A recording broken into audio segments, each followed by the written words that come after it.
A very good morning to all of you. This is Sugandh and today we will discuss our part second of the chapter first, the third level from Vista's book. I hope आपको चीजें समझ में आ रही होंगी and if you have any doubt then you can directly comment in the comment section below. Okay so अभी तक हमने इस चैप्टर में क्या किया है कि जहाँ पे टोटल 3 मेन कैरेक्टर्स हैं, चार्ली अपनी वाइफ लुशिया से मिलने के लिए जा रहे हैं और वो ग्रैंड सेंट्रल स्टेशन से होके जा रहे हैं ताकि वो जल्दी से जा सके, ठीक है। एंड उनका एक फ्रेंड भी है same winner, that is a psychiatrist friend of the Charlie. लेकिन जब वो ग्रैंड सेंट्रल स्टेशन से होके जाते हैं तो वो अपना रास्ता भूल जाते हैं और वो एक टोटली डिफरेंट वर्ल्ड में अभी हमने जैसे पार्ट फर्स्ट तक ये किया है कि वो जा रहे हैं और वो अपने रास्ते पे गुम हो गए हैं, ठीक है। So let's discuss the remaining chapter.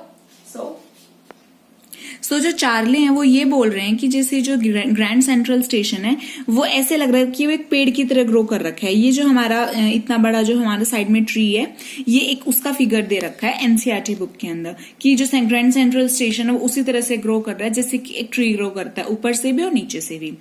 So there is probably a long tunnel that nobody knows about, feeling its way under the city right now, on its way to Times Square and maybe another through to Central Park. तो यहाँ पे Charlie बोल रहे हैं कि मुझे लगता है कि यहाँ पे एक लॉन्ग टनल है जिसके बारे में किसी को भी नहीं पता और वो सिटी के बिल्कुल नीचे है, ठीक है, और उसके रास्ते टाइम स्क्वायर के रास्ते के पास और या फिर वो सेंट्रल पार्क तक जाती है। And may be because of so many people through the years Grand Central has been an exit, a way to escape. And शायद बहुत सारे टाइम से ये एक रियलिटी से बचने का भी तरीका है या फिर एक बचने का भी तरीका हो सकता है। May be that's how the tunnel I got into, और इसलिए मैं बार बार इसमें फंस जाता हूँ। But I never told my psychiatrist friend about that idea, लेकिन मैंने इस आइडिया के बारे में अपने फ्रेंड सैम विनर को से डिस्कस नहीं किया है। The corridor I was in began angling left and slanting downward and I thought that was wrong. जिस रास्ते पे मैं जा रहा था वो थोड़ा सा लेफ्ट की तरफ एंगल था और थोड़ा सा झुका हुआ था और मुझे लग रहा था शायद ये गलत था, but I kept on walking, लेकिन मैं चलता रहा। All I could hear was the empty sound of my on footsteps, मुझे सिर्फ खुद के फुटस्टेप्स की ही आवाज आ रही थी। And I didn't pass a soul, और कोई भी इंसान ने मेरे आसपास मतलब वो नहीं गया। Then I heard that sort of hollow roar ahead, that means open space, और फिर मुझे जैसे कि एक साउंड सी हुई जैसे कि एक हम एक गुफा से जाते हैं फिर हम किसी टनल से जाते हैं, उसके बाद एक ओपन स्पेस की आवाज आती है ना कि जैसे कुछ भी है ऊपर, तो इसी तरह से मुझे लगा कि शायद कुछ बाहर अब स्पेस आने वाला है, एक ओपन स्पेस आने वाला है। मुझे उस तरह की साउंड है ऐसे फील हुई। एंड पीपल टॉकिंग, और मुझे लोगों की आवाज भी सुनाई दी। The tunnel turn sharp left, जो वो टनल थी उसने एग्जैक्टली शार्प में लेफ्ट किया।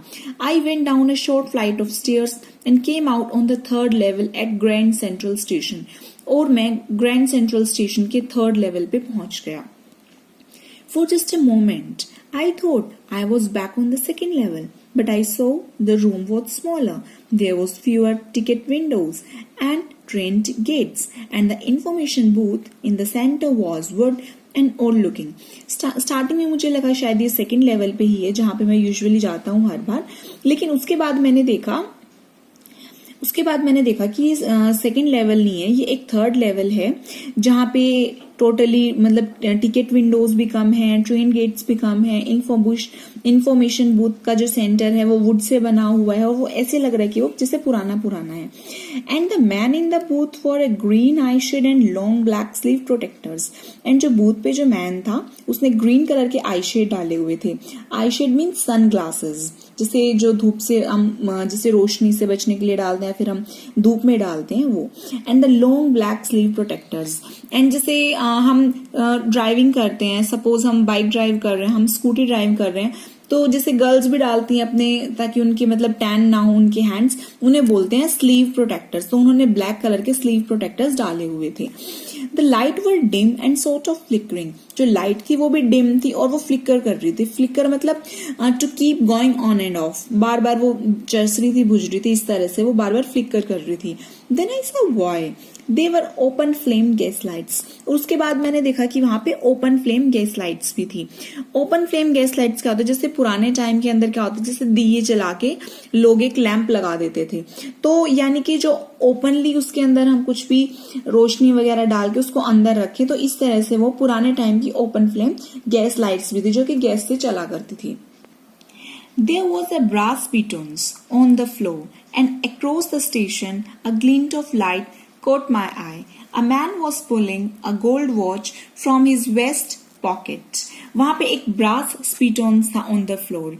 स्पीटॉन्स होता है जिस तरह से एक जो मतलब लुटिया सी होती है उस शेप का फ्लोर पे एक ब्रास के अंदर रखा हुआ था, जैसे कि पुराने टाइम में साधु संत भी उसको पकड़ के उठाया करते थे, तो उस तरह से मतलब कोई भी चीज, तो वो था ब्रास पिटन्स. एंड मैंने पूरे के पूरे स्टेशन पे देखा, वहां पे एक शाइन थी. ग्लिंट का मतलब है शाइन थी, जिसकी तरफ से मेरी आईज एकदम से पकड़ी गई. मतलब मैं उस चीज में फंस गया, मैं देख रहा था उन सारी की सारी चीजों को. A man was pulling a gold watch, और एक आदमी एक अपनी गोल्ड की वॉच निकाल रहा था from his vest pocket. Vest का मतलब है जैसे कि जो हमारे अंडर गारमेंट्स होते हैं उनके अंदर पॉकेट्स होती हैं, तो वो अपने अंदर वाली पॉकेट से उन चीजों को निकाल रहा था, उसकी वॉच को. ही वॉर अ डर्बी हैट. अभी हमने जैसे लास्ट पार्ट फर्स्ट में हमने किया था कि एक स्ट्रॉ हैट थी, जिसे जो फॉरेनर्स होते हैं वो उस तरह की हैट. एंड एक नाउ यहाँ पे बात कर रहे हैं डर्बी हैट की. जैसे कि स्ट्रॉ हैट तो ये थी, एंड डर्बी हैट इस तरह की जैसे एक हैट होती है जो कि एक पतली पतली सी लाइनिंग होती है, बाकी चिपी चिपी सी होती है, तो इस तरह से. सो ही वॉर अ डर्बी हैट. अब वो एक इंसान की बात कर रहा है, वो मतलब जो अपनी पॉकेट से वॉच निकाल रहा था. He snapped open the cover, glanced at his watch and frowned. उन्होंने क्या किया, झपट लिया अपने कवर को और उन्होंने वॉच में देखा. And to show you your ring, और वो बहुत ज्यादा से गुस्से से फील हुआ. अब वो उस इंसान की बात कर रहे हैं. And he wore a derby hat, a black 4 button suit with a tiny lapels, कि उन्होंने 4 जिसके 4 बटन होते हैं वो वाला सूट डाला हुआ था टीनी लैपल्स के साथ. यानी कि लैपल्स का मतलब क्या होता है, one of the 2 parts of the front of coat that are folded back. जैसे कि जो कोट का जो फ्रंट पार्ट होता है वो जो अगर हल्का सा पीछे की तरफ मोड़ दिया जाए उसको बोलते हैं हम कि टाइनी लैपल्स, हल्का सा नीचे वाले पार्ट को मोड़ देना. Okay. And he had a big black handle bar moustache, और उसकी बड़ी बड़ी काले रंग की हैंडल बार मुस्टैचेस थी. मुस्टैचेस मतलब मूछें, जैसे कि मैंने एक फिगर से आपको, जैसे हम थोड़ा सा राउंड की तरफ ऊपर से घुमा देते हैं, या फिर जो पंजाबी जो कल्चर के लोग होते हैं वो भी आजकल इस तरह से चीजें करते हैं, that is handle bar moustaches. Then I looked around and saw that everyone in the station was dressed like 18, 19 something. मैंने उसके बाद देखा कि स्टेशन के ऊपर हर एक बंदा 18, 19 के अकॉर्डिंग उन्होंने ड्रेस किया हुआ था, 18, 19 सेंचुरी के अकॉर्डिंग.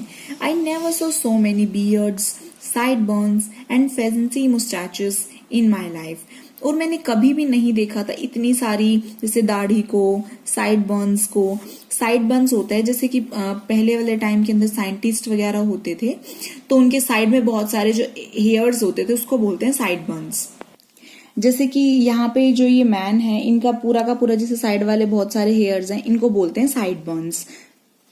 तो वहां पे बहुत सारे मैन थे, उनकी बहुत ज्यादा फैंसी मुस्टैचेस थी जो उन्होंने कभी नहीं देखी थी. A woman walked in through the train gates. She wore a dress with a lack of mutton sleeves. अब एक विमेन साइड से जा रही थी ट्रेन गेट से, उन्होंने एक ड्रेस डाली हुई थी जिसकी मटन स्लीव्स थी. यहाँ पे मैंने फिगर से आपको एक बार एक्सप्लेन करने की कोशिश की है. मटन स्लीव्स होते हैं जहां पे जो शोल्डर वाले स्लीव्स हैं इनको हम हाईलाइट कर देते हैं, बहुत हैवी हैवी सी होती हैं, तो ये इनको मटन स्लीव्स की बात कर रही हैं. And skirts to the top of her high button shoes, और जो उनके बहुत ज्यादा हाई बटन, उनके जो शूज थे वो बटन थे उनमें, मतलब वो बहुत ज्यादा जैसे हाई मतलब लंबे लंबे जो शूज होते हैं, लॉन्ग बूट्स होते हैं, उनकी तरह थे.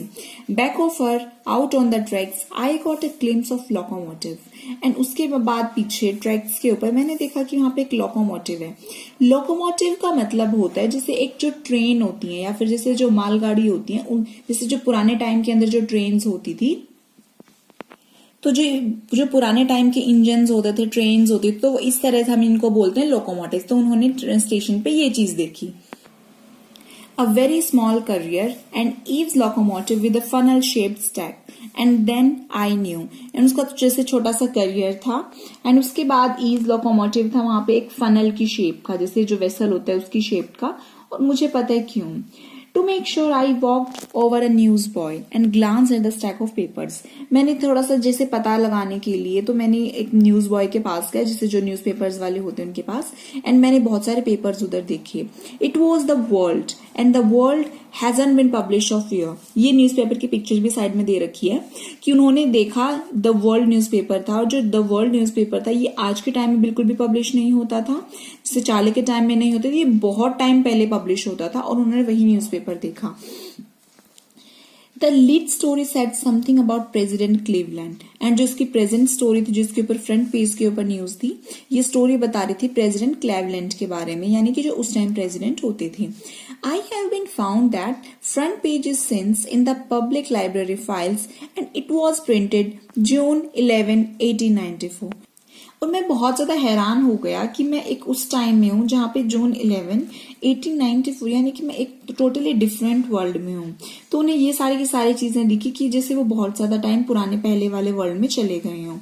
I turned toward the ticket window, knowing that here, on the third level, at Grand Central Station, I could buy tickets that would take Lucia and me anywhere in the United States we wanted to go. तो मैं फटाफट से ticket window पे गया जो third level पे था grand Central station की, और मैंने सोचा कि मैं अपने टिकट्स लेके अपने वापस चलता हूँ जहाँ पे मुझे लूसिया के पास जाना है, या मैं कहीं पे भी जा सकता हूँ यूनाइटेड स्टेट्स में. So in the year 1894 and I wanted 2 tickets to Galesburg Illinois, कि मुझे 2 tickets चाहिए थी गेल्सबर्ग के लिए. Have you ever been there? क्या आप वहां कभी गए हैं? It's a wonderful town still, और ये अभी भी बहुत खूबसूरत टाउन है. With big old frame houses, बड़े बड़े houses हैं जिसमें huge lawns, बड़े बड़े lawns हैं, and tremendous trees, जहाँ पे बहुत बड़े बड़े terrible trees हैं, whose branches meet overhead and roof of the streets, जिसकी branches वो ऊपर से भी मिलती हैं और वो नीचे से भी मिलती हैं. And in 1894, summer evenings were twice as long and people set out on their lawns. In 1894 के अंदर जो समर की जो शाम की इवनिंग्स होती हैं वो उतनी बड़ी लंबी होती हैं जिससे जो लोग हैं वो आपस में भी लॉन्स में बैठते हैं. The men smoking cigars and talking quietly, आदमी हैं वहां पे सिगार्स ले रहे थे एंड आराम से बातें कर रहे थे. The women weaving palm leaf fans, जो वीमेन थी उन्होंने पाम के पत्तों से जैसे फैन बना के हम हवा करते हैं वो इस तरह से कर रही थी. With the fire flies all around, fire flies यानी कि जुगनू.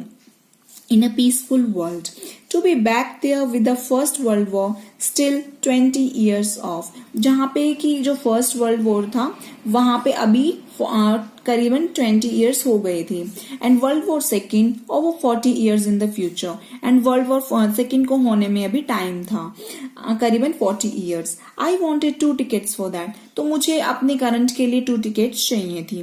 तो अभी तक हम अपने पार्ट सेकेंड में इतना ही करेंगे एंड हम अपने पार्ट थर्ड में इसका लास्ट का रिमेनिंग चैप्टर करेंगे. आई होप आप अपने आराम से घर पे स्टडी करें and stay safe, stay home, have a beautiful evening. Thank you so much.